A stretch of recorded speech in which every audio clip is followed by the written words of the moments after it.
Hey, hey, good afternoon.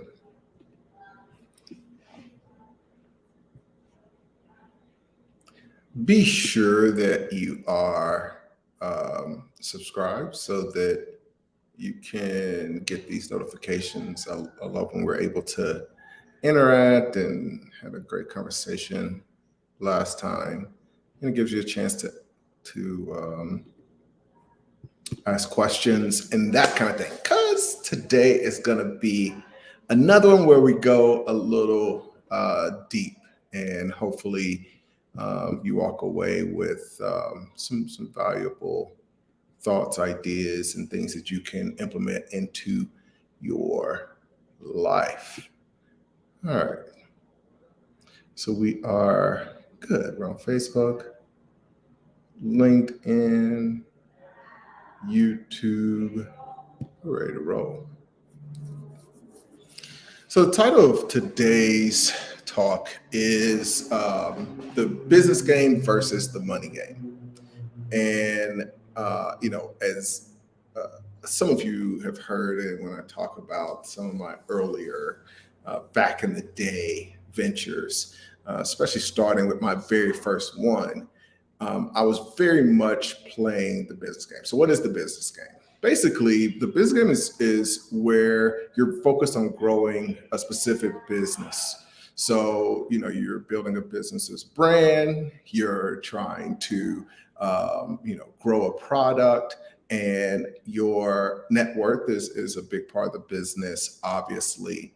And and a lot of times what you'll see is you have people that have a lot of passion about the business that they're starting, and whether it's because they feel like their product is going to revolutionize an industry, or they feel like their business and the mission behind it can change the world.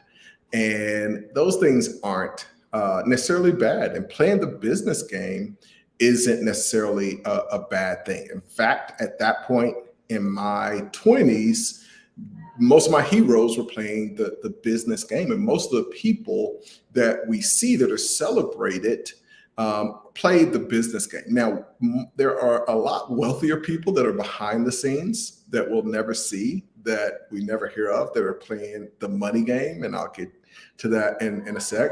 But people focus on the business game because that's what we see. So when you're looking at a Bill Gates or you're looking at a Steve Jobs, a lot of those, and Steve really had a lot of those characteristics because he was very much passionate about his product. He was passionate about having something that was going to change the way that people interacted with the internet or interacted with technology. And all of that is really admirable. And I think there is a small group of people that at the end of the day, they should be building a business, and the focus should be a business. And so in my 20s, that was kind of my vision. It was like, okay, success equals starting a business, building it into this huge company, eventually taking it public, and having a huge mission and all that. And so I've never really talked about the mission of my first business, but I was very passionate even back then in my 20s about financial literacy because it was something that I was interested in as a young kid. And I don't know if it was just it was not a pure interest. My interest in understanding finances and how money worked was because I didn't like being poor. And so it's like, like I would even say this. I was like, man, I feel like I was just born in the wrong family. It's like, I was supposed to have some money, I feel like. So I had to figure out, how does this finance thing work? And so financial education was something that I was passionate about, which is why I was involved with the Cool Wall Street thing and then ended up acquiring it. And the whole mission there was educating people on how the stock market worked, and as well as how finances work. And so I felt like there was this deep connection with me, that I really identified with this mission. I really I was passionate about the mission of the business. Secondly, I feel like the product at that point was pretty revolutionary. Nobody had a stock market simulator that people could come in and use and then earn these fake dollars they could exchange for prizes and bid on them and that kind of thing. So it's kind of this revolutionary thing. So it had a lot of the components, and but the downside was I was very much tied into, which is what happens with a lot of people that are playing the business game. You get really tied into the success of the business. Number one, you're tied into the success of the business because you've poured in your currency. And I like to use the word currency. We're talking about, the origination of kind of some of our language and thinking of a current that goes into the bank and that kind of thing. But I think using currency opens up our minds to the fact that it's more than just money, because even energy is a type of currency. So deploying your energy into something is worth money. That's why if you have a job and you're putting your energy into it, they pay you for that energy. So there's the currency that's being poured into the business. In addition, there's just the time. It's like, okay, I've put this much time into that. And then there are the sacrifices. So for me, the biggest sacrifice was the fact that I left college and was running this business. And so when it did fail, it was like just a huge blow to my identity, because I had come to identify, I was in newspaper and that kind of thing. And it was like, I'm part of my identity at that point was this business. Now, at the very beginning of my shift from the business game, and we'll talk a little bit about what the money game is, but part of my shift was the conversation that I had with Mike Aiken, who became a mentor of mine, and he's the guy that flipped hospitals, and that transition came from the beginning of the transition came from one conversation where we were talking about that deal. I moved on to some other deals, and I was talking about that first deal, and I told him, I moved on, I'm kind of in this mortgage thing and that kind of thing, and I'd acquired this mortgage company, and I was like, my first deal failed, and he was like, well, tell me about the failure, and I was like, well, I bought the business, and it's like, well, what was the structure? It's like, well, I paid $3,000 of my money, the rest is finance, and it ran for about 3 years, and I had an opportunity to sell it, and I didn't, and that was a mistake. I should have. And so it's just like telling him all the bad things about the story. So I get to him like, yeah, and then it ends up closing down. All our clients basically went out of business during the dot-com bust and blah, blah, blah. He's like, okay, so you put in 3,000, and then he's like, well, all the other stuff doesn't really matter. You put in 3,000, and then how much did you take out over the 3 years? I was like, well, it was close to 300,000. And he was like, well, that's the only thing that matters. And I was like, wait a minute, I had put all of this other emotional stuff into the business, and he boiled it down to two simple things: how much cash did you put at risk, and how much did you get back? All the other stuff are stories that you're telling yourself. It's kind of this, you've built this identity around it. It's an emotional attachment that you've kind of grown into because you have invested currency. You've put time and energy and all of that into this. By the way, hit the like button. It's not until I start to see the likes that I realize I got to tell y'all to be sure to please, as I, take time to share with y'all. So that was the very beginning. The very beginning for me was that realization, wow, I have never thought of business that way. I never thought, okay, well, my goal is I want to get this kind of return, that kind of thing. It was like, no, I'm building this business, going to be this big thing. It's supposed to last forever. That is the goal. And, that was kind of where my head is. And I think that's where a lot of people are. And I think it's a very dangerous place to be. There's somebody outside making a bunch of noise.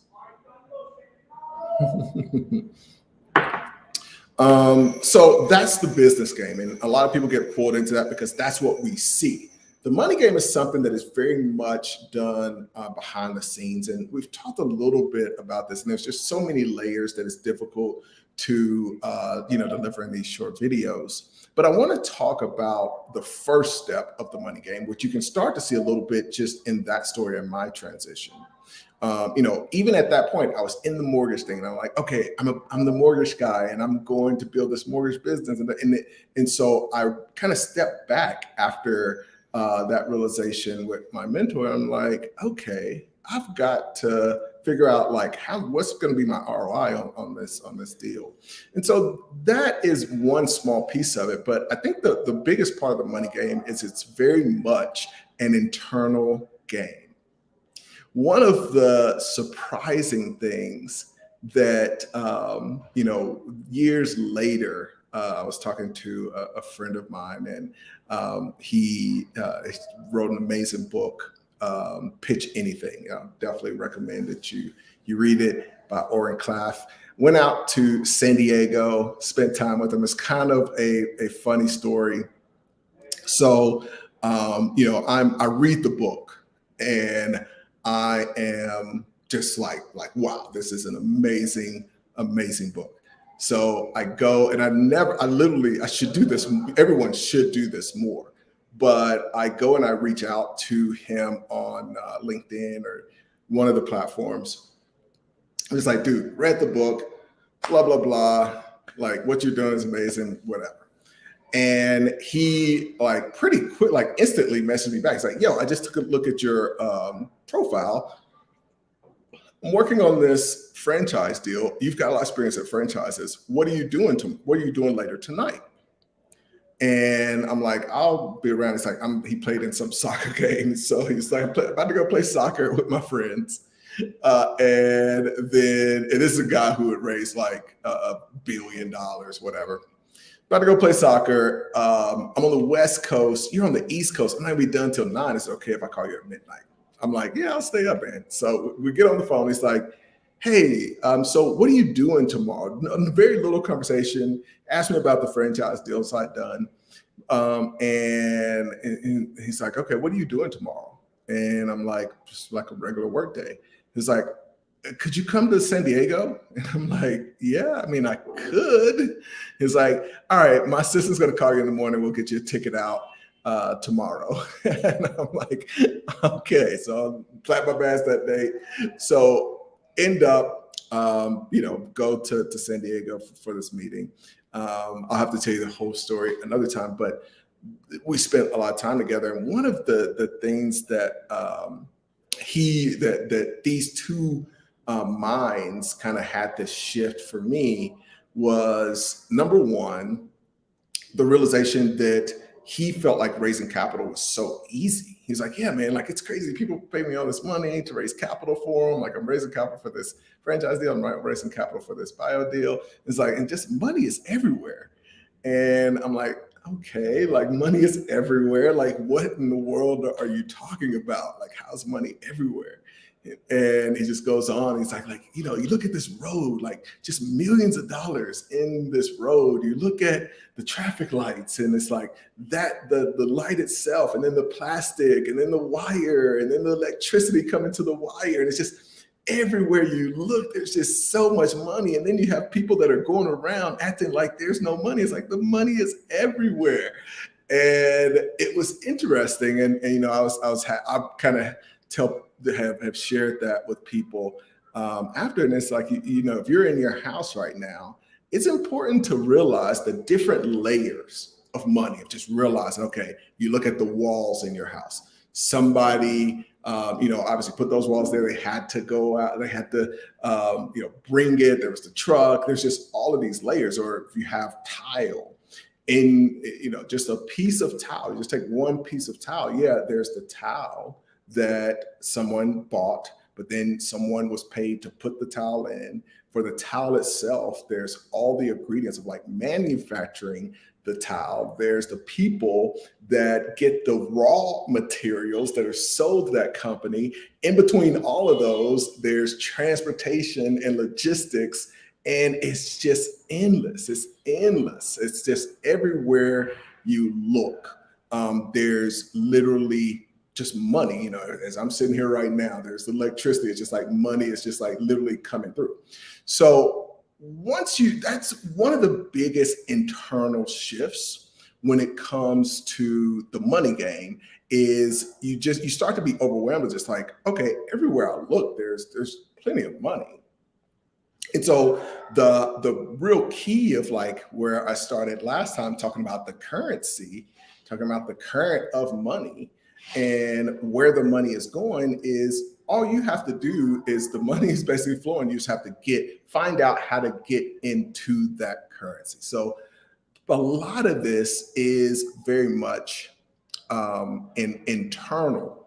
Now, to step back for a little bit, if you haven't watched the lottery video, that one is a really important place to start in just thinking, because I think there are a lot of people, and this is the one, it's just very interesting. I'll talk about two people. I do think that flying first class is one of the best investments that you can make. So that lottery story, where he's made millions of dollars basically buying winning lottery tickets from people. It's not the actual ticket. He gives them the money up front once they get into financial trouble and buys the rest of the, kind of annuity from them. And so he's made millions doing that. And so that was just a flight thing. And then today in a bit, I'll talk about somebody else on the flight with last night who has a $60 million construction company in the Southeast. I don't know if I should say the state, but we're going to be helping them do some deals. So I'll talk about that a little bit in a sec. But when it comes to how you think and what you're thinking, I think a lot of people hear about the lottery ticket winners and they think, oh, I would never do that. I would never be one of those people that wins, $1 million and loses it all. Like those people are idiots. But it's not that they're not smart. It's all about their habits. It's all about their micro habits, and it's about their inner game when it comes to money. And here is the harsh truth. If right now you don't have $1 million, you would probably lose the $1 million if you got it. Because your financial thermometer and your mentality and how you think, basically your inner game when it comes to money is set for where you are right now, or you would have more. And a lot of people don't want to accept that because it sounds crazy. But just like we established a second ago, money is everywhere. It's literally everywhere. And so if you don't have the types of habits, if you're not the type of person that has gotten the $1 million right now, then you're going to lose the $1 million if you get it. And so we can even talk just in very practical terms. Right now, we're at 9% inflation. So you win $1 million. Every year, basically 100 is gone. It's 90,000. Let's call it 100 just for easy math. 100's gone every year. So in 10 years, that 100 has basically dwindled to being a very, very tiny value. So if you're not the type of person to know how to get more money based on wherever you are, whatever you have, then you're gonna lose it over time. It's not gonna just be like, oh, I'm gonna keep this forever. And you're gonna have to live. So that's just the inflation over the 10 years. That means if you didn't spend any, the max you're gonna have a spending value of 100,000. And that's without you spending any money. Hopefully you're going to spend some of it.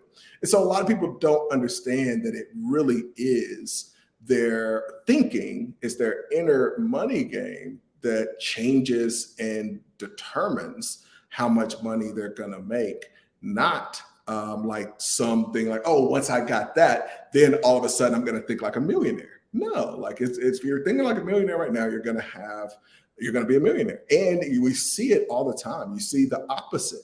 This is one of the things that I was talking about with the guy in the lottery business. It's like, you see the opposite where the inner, and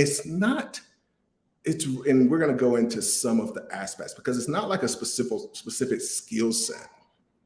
It really is legit just a way of being. It's a way of seeing the world. It's a way of thinking. It's having these habits. It's having like, these kind of micro habits more than it is some type of specific strategy. Because it doesn't matter the industry. You can just see the people where they are millionaires, they lose everything, and then they get it back. And then they can lose everything again, and then they get it back because it's just who they are. And they're learning those lessons as they go, even in the case of the losses. So some of this is around micro thoughts. One of the books that I will recommend is that you read Atomic Habits. But what you'll find is the way you think about anything is like every thought that you, bottom line, every thought that you have, every thought that enters your brain or enters your conscious especially, is either doing two things. In the money game, either that thought is bringing you closer and closer to wealth, or it's taking you further away. And, I talked a little bit about Monopoly in, I think, the last video. I was really good at the game Monopoly. And I had a buddy who was always beating me in college. I'm like, dude, like, what are you doing? And it was a couple of rules he just found, like kind of a couple of tricks that he found. And so it's like the way that he was playing the game, it wasn't just, oh, do this specific thing. It was a way that he approached the game that was different than everybody else. And that's the money game in real life.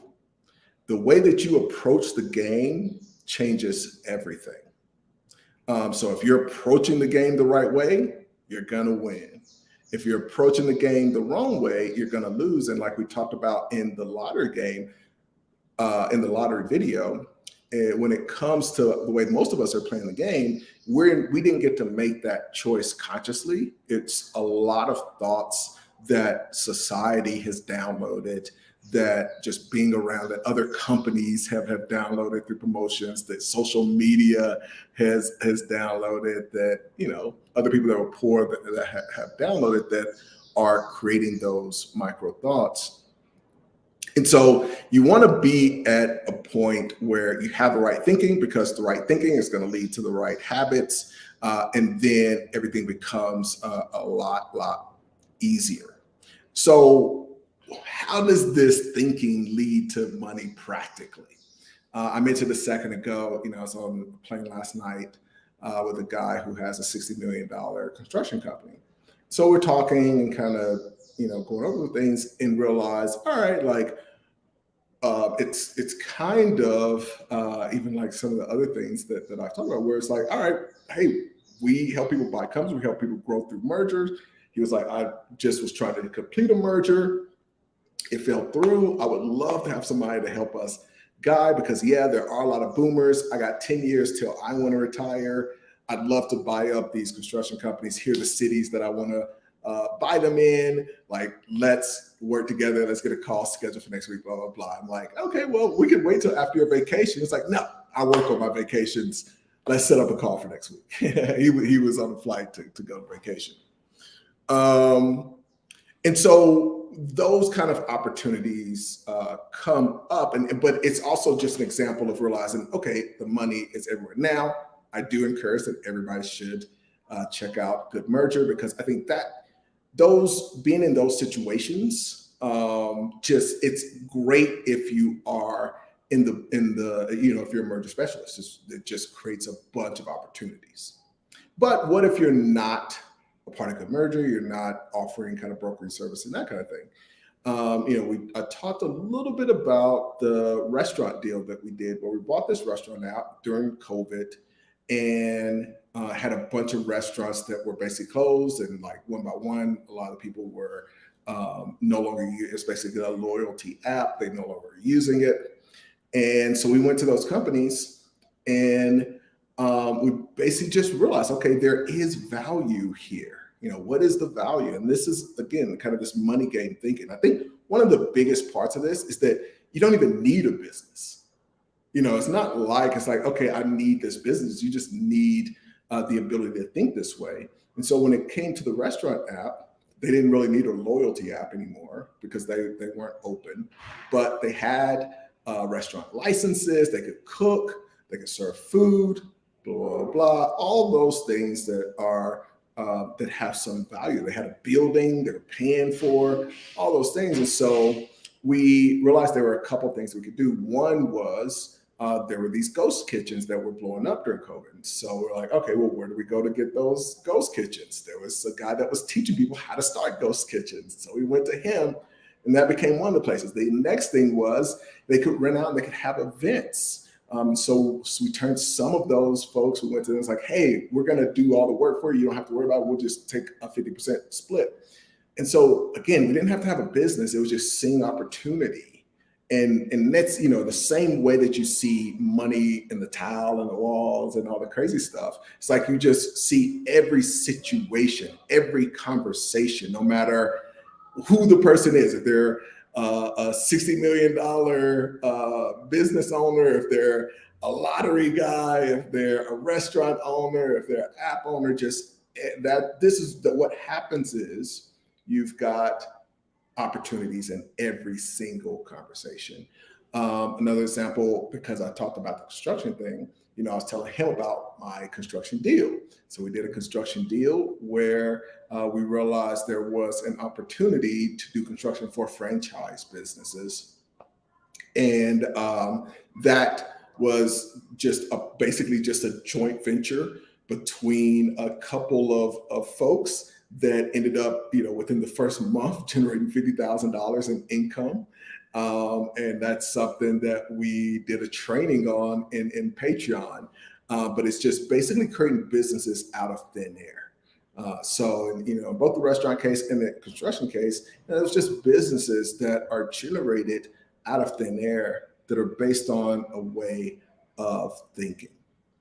Now, in order to start to get this way of thinking, I think the biggest obstacle for a lot of people today is that there's a lot of easy dopamine out there that's not attached to things that get you wealthy.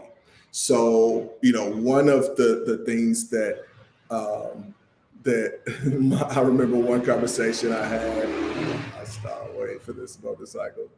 One of the conversations I had with my mentor, I was going on a vacation, and he was like, "Man, like you're going on a vacation?" And I was like, "Yeah."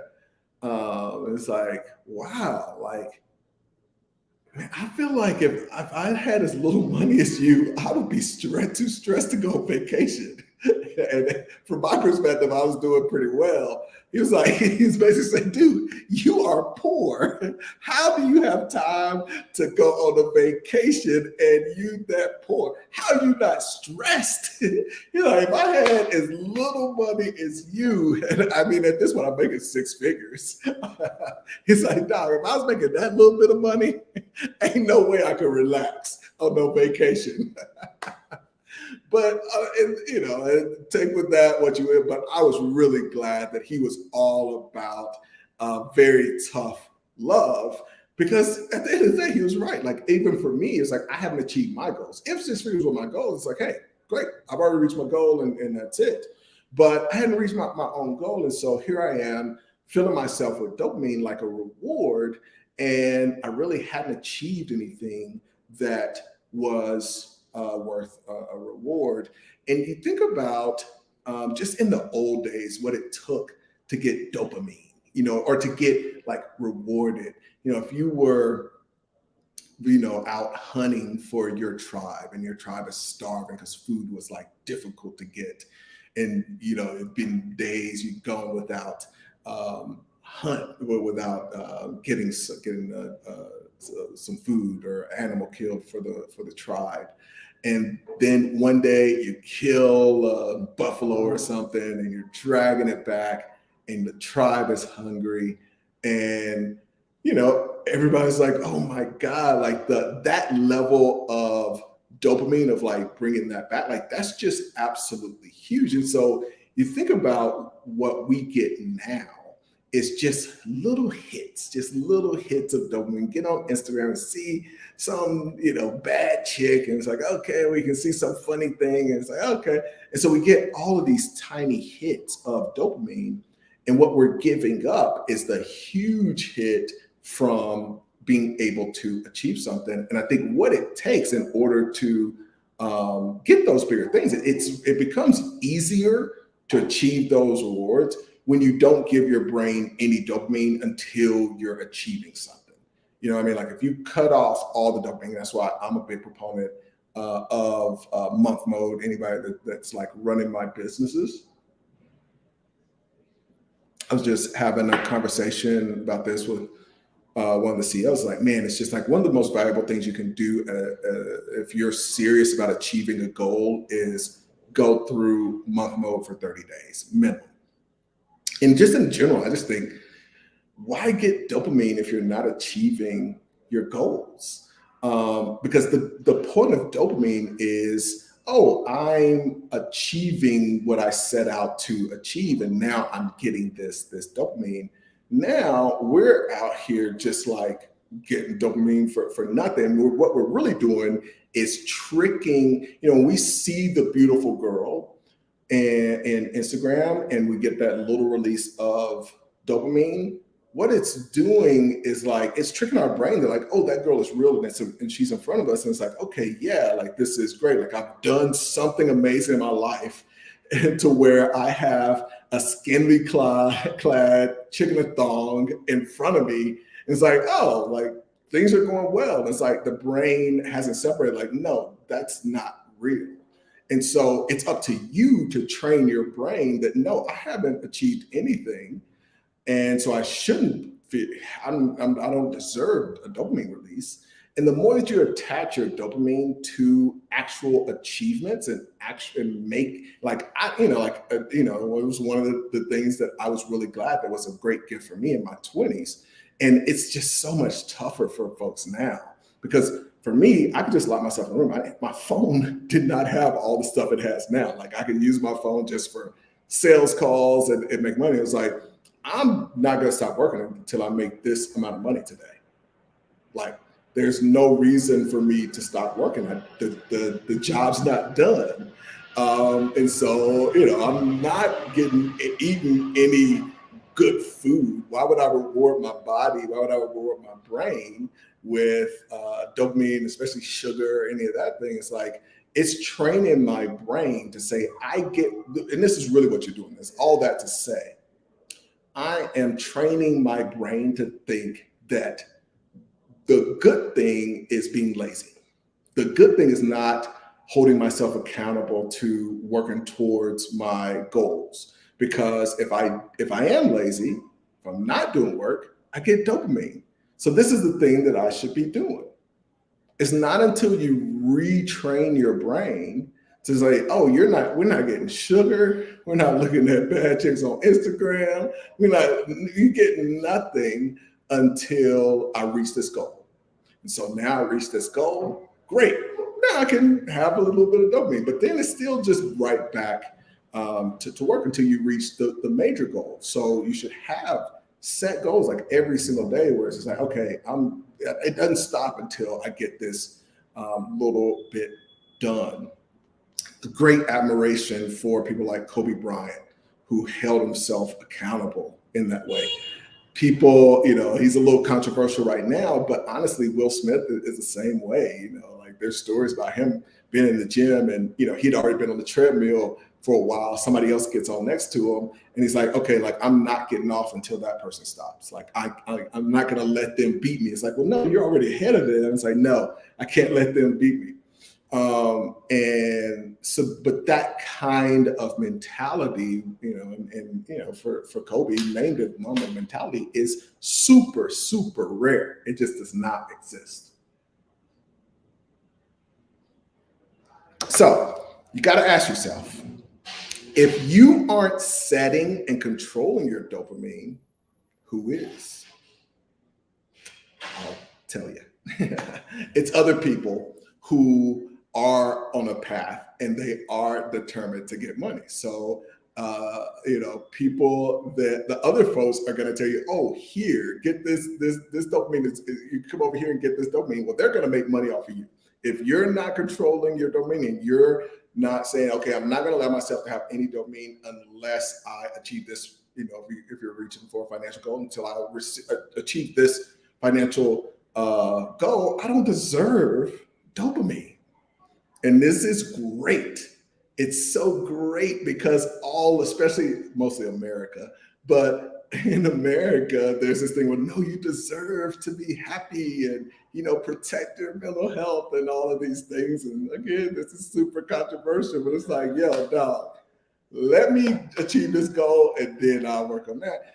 But the real point is, if you're in control of your dopamine, then you get to decide what goals you're going to go after. Your brain starts to turn on a different level. Like once your brain knows, oh, the only way we get dopamine is achieve this goal, all of a sudden your subconscious, and I think, part of this is I should do a video on kind of my thoughts on the law of attraction, but I think that is a little bit of the law of attraction. It's like once all your dopamine is concentrated on, oh, well, we're not going to get anything until I achieve this goal, your subconscious goes to work, and it's just way more powerful than any of your conscious. But if you're training your subconscious, or even worse, you have other people training your subconscious, you're going to make them wealthy because they're going to attach your dopamine to what they want to sell you. Coca-Cola attaches their dopamine to poison.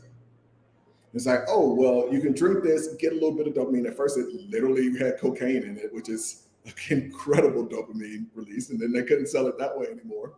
And so like, okay, we got to put some other stuff in here. And so they are going to sell you that. And then you get that little release. You look at Zuck, you're on Instagram. It's like, oh, great. You don't want to control your dopamine. Here, let me give it to you. And then we get to make billions off of that. So if you don't control your dopamine, other people who are serious about building wealth will control it, and they will make a lot of money off of you until you get serious and wake up and attach dopamine to your goals. And this is what you see when you look at the folks that are behind these, especially these social media companies. They literally don't let their children get on these things. When you look at TikTok as a country, they literally don't let the children of their country get access to the TikTok that our kids do. And so you just become weak, and it's a very sad thing when you let somebody else control your dopamine. And people ask me like, man, you could grow your Instagram and that kind of thing.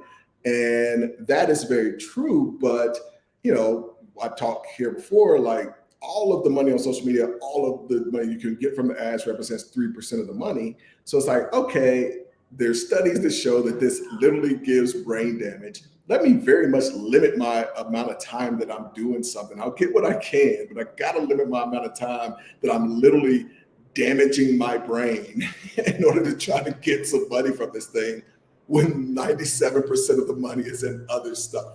Is it worth brain damage when it represents 3% of the money out there? There's so many other ways that you can go and you can grow and you can do things. But guess who wants you to think that that's the best way? The people that are making a ton of money off of it. So you got to control your dopamine. Can't let everybody else be in control of that. And the other part of this is the how. So how do you kind of implement this? I've been talking a little bit about this concept of being a solo conglomerate. It's the easiest way that I can think to talk about it. When I talk about those three very different deals, working as a merger specialist with the $60 million construction company, working and being a part of a deal in the restaurant industry, in the ghost kitchen really industry, doing the construction, other totally different construction deal in the franchise space. As I talk about all these different things, and that's still just a very small portion, the link that we have up today to Fiji Acquisitions is something we're doing in the financial advisory space. what you start to realize is with this way of thinking, you just become an individual that's kind of a conglomerate because everywhere you look, you're able to see the opportunity to make money. Every conversation, there's just no conversation that I couldn't have where it's like, oh, if I wanted to do something with someone, it's like, oh, here's how we could do something together. And sometimes I decide not to do that. I had a OnlyFans agency that wanted to do some stuff, and it was very very interesting. I did help them a little bit, and it was still paid, but it's like I don't want to be in that industry. But there's just once you get into this and you start thinking this way, and a little bit of this is the reps. So a big part of this is being willing to do the reps. I was on a call the other day for somebody who wanted to become a merger specialist with Good Merger. And, we're in the call and kind of towards the beginning, it was like, well, my main question is, can you guarantee, I know that there's a guys, I see Jay's on. I'll pop up his comment. We'll come back. It says, M&A for life. I love this crazy game. Yeah, so we've got guys that are in Good Merger like Jay who are already at the six-figure annually mark. And so this guy's like, okay, like I've heard those stories. I got to see interviews on your page, blah, blah, blah. So can you guarantee that I'm going to be at six figures? And I said, yeah, well, I don't think this is going to be a fit for you. I don't think this is the right program. But no, I definitely can't guarantee that. But outside of that, just the fact that you've asked that question means that this isn't a fit. And here's why. Because the right mentality is interested in the reps. It would be like somebody going to a fitness trainer and they're basically like, okay, here's the thing though. I want you to guarantee that in 3 months, I'm going to have a six pack. And if anybody, I'm trying to get a six pack right now, anybody tells you it's tough to get a six pack. Like, especially if you're older, like it's not even just the workout, it's the diet, it's the type of exercise you're doing, it's the number of reps, it's how often, it's what days off, what day. It's like, a lot if you're really trying to get in shape. And so, when you're talking to a fitness trainer and you're like, okay, well, can you guarantee me whatever? Be sure to like, by the way, like the video. But if you go to a fitness trainer and it's like, okay, well, can you guarantee me this? And it's like, well, no, dude. Like the question is, can you guarantee me? Can you guarantee me that you're going to keep this diet and you're not going to cheat? Can you even when it gets tough? Can you guarantee me that you're going to show up and you're going to be here on time? You're going to waste my time and you're going to be ready to give it all every workout. Can you guarantee me that you're gonna, put in all the reps, and even when it's tough and you feel like you can't do those last 2 reps, you still do it? And in general, when you're sore and all of this sucks, are you gonna guarantee me that you won't stop when it sucks? Well, it's literally the exact same in business. When I'm talking to somebody, I can guarantee you that you're gonna be like Jay. I can guarantee you're gonna be like Andrew. If you can guarantee me that you're going to put in the reps, you're going to make the call, you're going to do the outreach, you're going to, do the things that we train you to do, that you're going to go on an information diet and a social media diet, and you're willing to do monk mode and only attach dopamine to achieving the goals. It's like all of these things. And most importantly, that you're going to continue, that you won't stop even when it sucks. So, if you're willing to do the info diet, put in the reps, deal with the calls where somebody's like, no, like, I don't want to do this. And you get 20 of those in a row and somebody cusses you out on the 20th or whatever the case may be. But more importantly is the time commitment. Are you willing to commit to something for a year? And, nowadays, because again, a lot of it is dopamine driven. And I know I'm talking a lot about it, but it's just so true because I see it so much that people, it's so easy just to, if you're doing something difficult, and this is kind of the really important thing while I'm driving home this dopamine thing, is if you're getting easy dopamine, you're not going to do anything difficult. That's really the bottom line.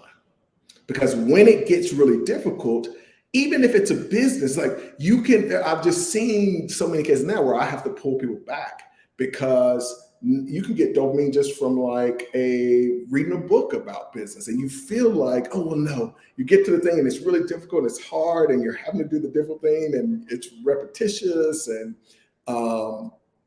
it's just like boring. And you're like, I want to go over here. I want to do this other exciting thing. And I'm going to, watch a video. I don't want you to watch my videos for dopamine. I want you to watch for things that you're going to implement. I want you to watch for things that's going to give you a paradigm shift in the way that you see the world, and then you're going to act on those. But just to go over and then watch some business video, get some dopamine that has nothing to do with anything you're going to implement, it's not going to change anything about the way you see the world, then that really is just, it was kind of like, oh, I'm still doing business, but your brain automatically is like, okay, why are we doing this difficult thing? Your subconscious has been trained that we don't need to do difficult things. We can do easy things and get the same dopamine. But what your brain doesn't know, because we really haven't evolved to be able to deal with a world that is at the level that we're at. And it's pretty scary. I mean, we're dealing with AI now, and the way that AI is going to be tricking us. There was just a video that came out where, they had Joe Rogan, and he was talking about these vitamins and how great they are, blah, blah, blah, endorsing this company, and it was all fake. And so now it's about to get really crazy. And so you've got to train yourself to opt out of the craziness.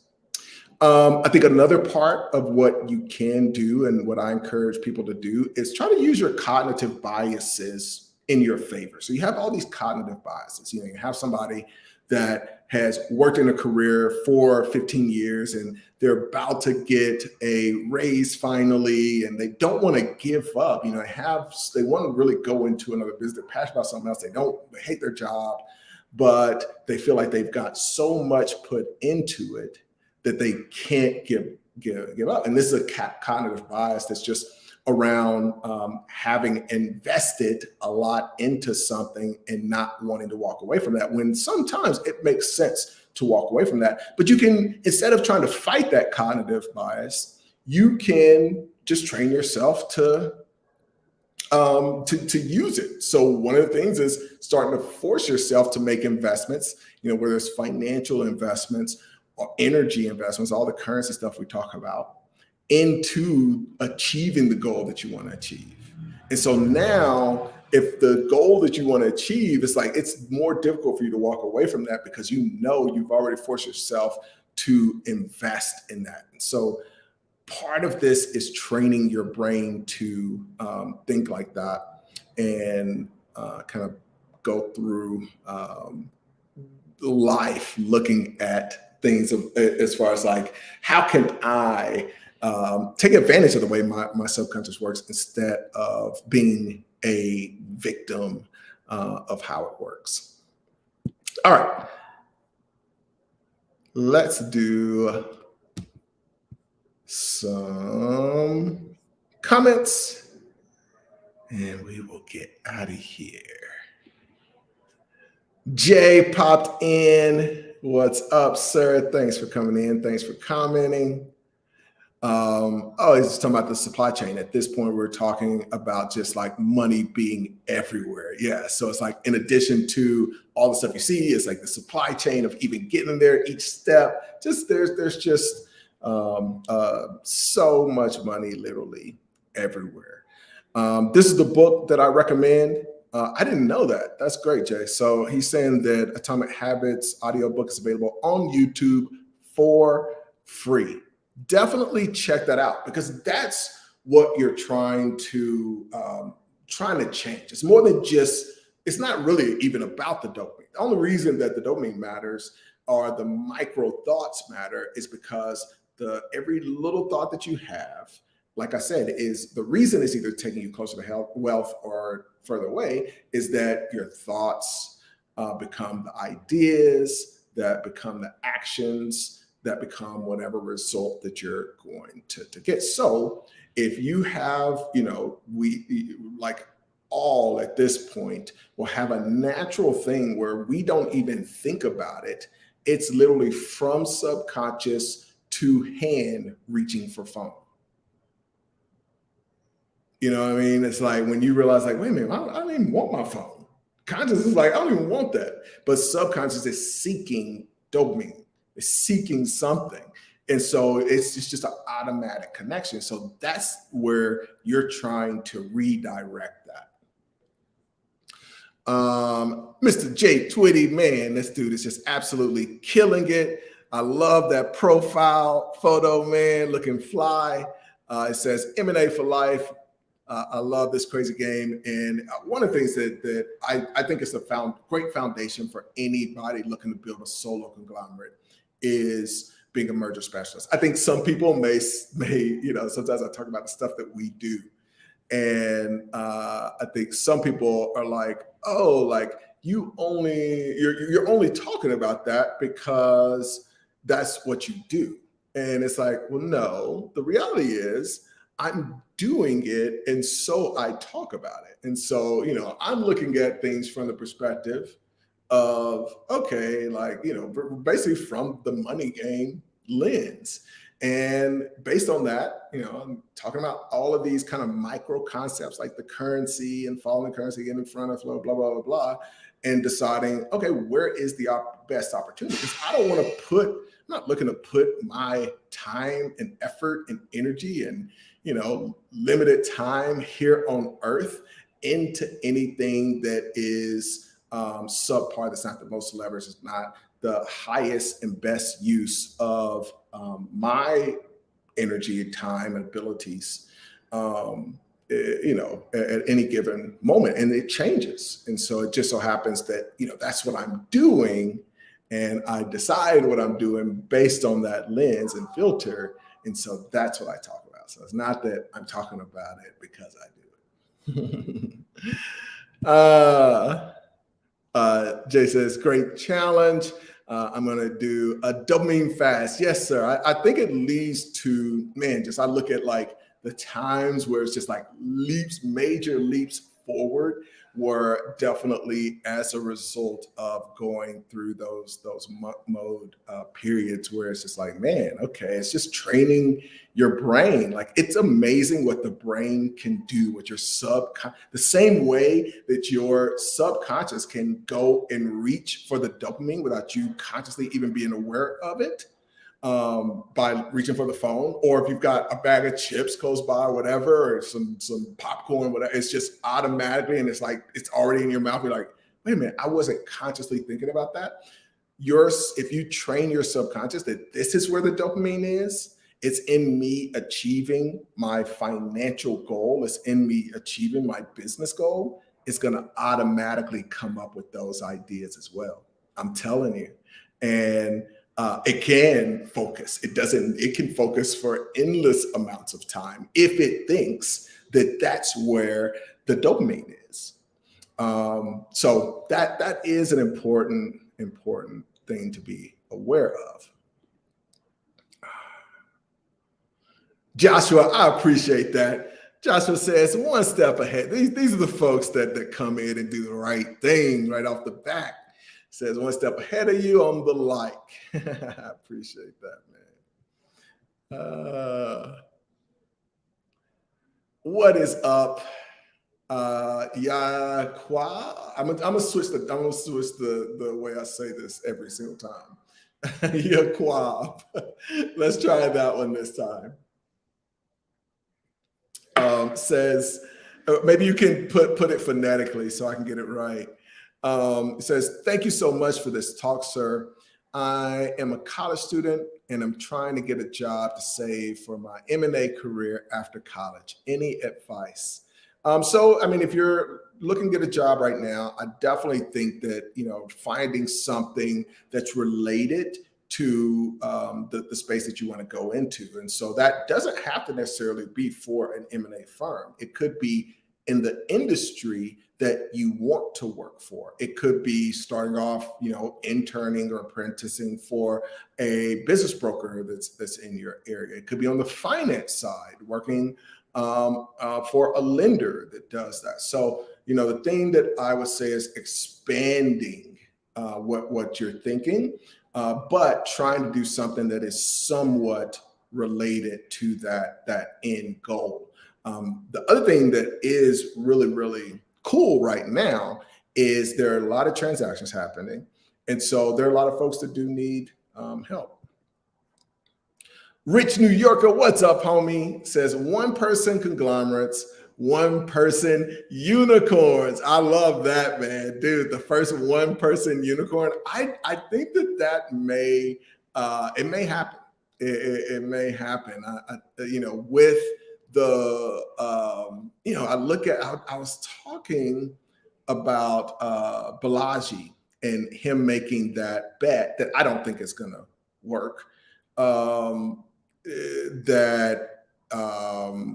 I think, basically he had two different bets. One was that Bitcoin was going to be at 1 million in 90 days. And then the other one was $1 million, and that was $1 million bet. The other one was $1 million. I can't remember what the second one was, but it was basically $2 million bets. And I don't think he's going to win either one. But he's somebody that is really, really interesting. I think there's just a lot of folks out there that are just kind of individuals that are going to kind of in their own right, maybe become billionaires. Now, the reason that even that play on the $1 million Bitcoin bet is so powerful is that its Bitcoin is up. It's at 20,000 now. It's at about 28 or so. Actually, let me check. Maybe down. Still at 28. So it's at 28. And it's rumored that he has about 100 million in Bitcoin. So even that increase that we've seen over the last month or so, if he has a bet, if his whole portfolio, let's just say, it's 20% over the whole period of time that it's gone up. And we don't know how much of that is attributed to him, but I think a little bit of it is because it went viral and he made this case and he's kind of explained all of it. And there's some people that are like, well, maybe it won't go to 1 million, but if it goes up, then great. And it has gone up. And so, but if he gets a 20% increase in his Bitcoin from this little ploy, just him as an individual, and this is the key with what I'm thinking and what I'm talking about as far as this individual thing.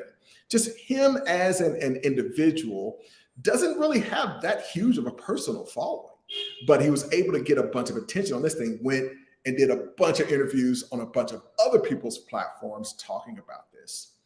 And so if you look at, it's really been about 30%, but let's say it's a 20% increase, and he did it from these two $1 million bets. He has a $100 million portfolio from when he invested really, really early on. So it's going up to 100 million. For somebody like him, just with that little ploy, and again, it still relates back to dopamine. He's kind of using people's dopamine to pull this attention. That's $20 million generated out of nothing.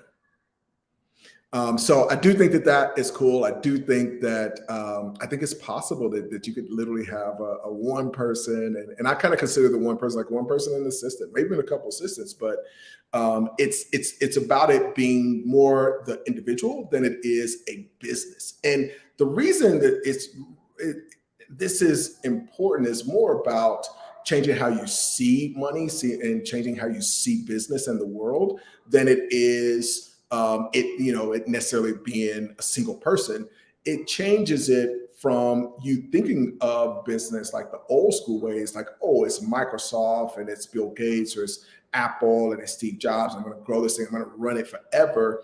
And it changes you into seeing the world from the money game perspective. And so I think that is the real power there. Nathaniel Brown, what is up? Thanks for popping in. Says tips for raising equity from private investors. I managed to get some commitments for 60 to 65% on the debt side, which produced dopamine. That's awesome. But now see, and that's the good dopamine. When you get deals, when you get commitments, when you sign LOIs, when you close deals, when you grow a business, when you exit the business, those are the things that I love. Get that dopamine all day long. But please don't get dopamine from sugar and Instagram and TikTok, please. The things doing literal brain damage. But now trying to be productive to get the deal done. Excellent.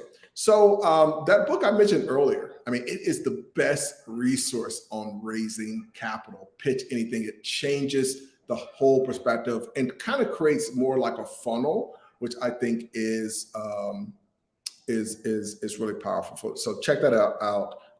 Pitch Anything by Oren Klaff. Rich New Yorker, one person unicorns don't exist yet, but they're coming. 100%. 100%. Let's see how many of these we got. Cool. I think we'll go through the end. Damani, what up? It's all about the money. That's T.I. His son is Damani. Have you been able to teach people on ways to find strong operators when acquiring businesses? Yes. So the best way to find a strong operator is and the only way I would, is to buy a business that already has a strong operator in it. And so, and this was just a huge game changer for me. Because, first business I did, I was the only operator. Second business I did had two sucky people. Hopefully they don't watch this, but they were pretty bad. They don't know which business was second, but I will say which is second because they are subscribers. But they weren't the reason the guy wanted out of the business. I ended up getting an amazing deal. But I think this is one of the things too. It's like if you're broke at the beginning, it's like, man, let me just get into a deal. But then the magic happened when not only did I do a deal with a strong operator, but I was able to figure out what their strengths were when I got into the business. And then I targeted my next business to have an operator that had the places where she was weak. So this operator was great with literally operations, but she was terrible with marketing. She was really good also with like managing people and that kind of thing. I found another business where their weakness was operations and employee hiring and management and training. And so I was able to get a good deal because they were weak there and I knew we could grow that because I had the talent. And I basically kind of switched them literally switched them in the businesses for a little while, and then brought them back and they kind of worked together.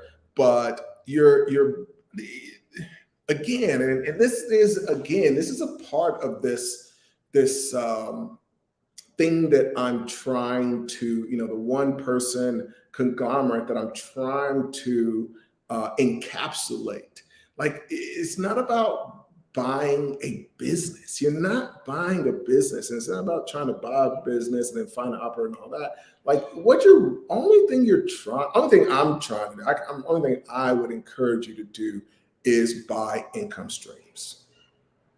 And so the goal is really the income stream. Once you get beyond like, okay, here's how I'm acquiring this deal. Here's what my capital is going to be. Here's how I'm protecting my capital, which is really important. We focus a lot on that in the PEFIs. Here's how I'm protecting my capital.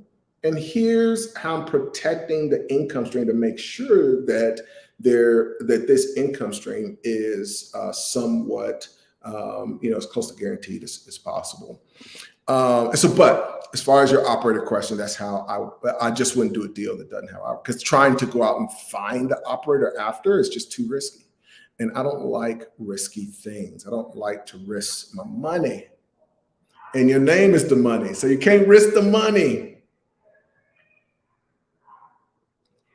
Ever since I became aware of PE, I think of the world differently almost entirely. I agree. And I think, the deeper you get into this, the more it's like, man, it really is like Oren. It's like, man, money is everywhere. Like it's overwhelming. It's just a matter of like trying to figure out again the highest and best use of my time and talent and expertise and experience. Like how do I combine that? And that becomes the filter. Not that it's a difficult thing. BTC isn't Bitcoin. The world's been deceived, but that's another topic. All good, all good. No worries. I take no offense. I appreciate that. I appreciate that. However, my name is said. Everyone gets it wrong. Yakub. All right, I got you. I got you, man. I got you from here on out. I appreciate that. Thank you for the advice. I will start acting on that right away. Yes, sir. Appreciate it. Research Dr. Craig S. Wright, Bitcoin SV. Okay, I'll check it out. Definitely will check it out. Wait a minute. Where did I lose? I think I lost my place. All right. That makes sense. And it's a big shift in perspective. Thanks. Excellent. Phil, what is up? Easy money. It's just easy money everywhere. Good operators are hard to find. 100%. 100%. And the mind says thank you. All right. That's it. Let's make some things happen. Have a good one, everybody. Be sure to like, by the way. Got some music coming in right at the